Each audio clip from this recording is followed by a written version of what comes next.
वज़ीर दिफा ख्वाजा आसिफ ने साबिक वज़ीर आज़म बानी पीटीआई और बुशरा बीबी के हवाले से सख्त रद्द-ए-अमल दिया है। साबिक इंटेलिजेंस सरबराह जनरल फैज़ अबीद के लिए काम करती थी, जबकि उनकी फराहम करदा मालूमात चंद रोज़ में दुरुस्त साबित हो जाती थी। ख्वाजा आसिफ का कहना था कि बानी पीटीआई मुकम्मल तौर पर साबिक जर्नेलों के असर में थे और मुल्क के साथ संगीन मजाक किया गया।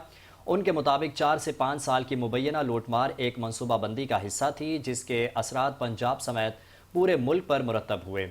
वज़ीर दिफा ने इल्ज़ाम आयद किया कि बानी पीटीआई के कई फैसले रूहानी असर के तहत लिए गए और अगर ये मालूमात दुश्मन मुल्क के हाथ लग जाएं तो संगीन खतरात पैदा हो सकते हैं।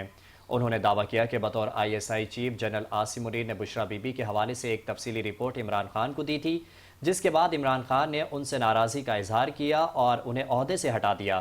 ख्वाजा आसिफ का मज़ीद कहना था कि बानी पीटीआई को अहलकार इंतहाई अक्लमंद समझते थे, लेकिन उन्हें एक औरत ने बेच डाला, जबकि मुबैना लूटमार में बैरून मुल्क भी पैसा मुंतकिल हुआ।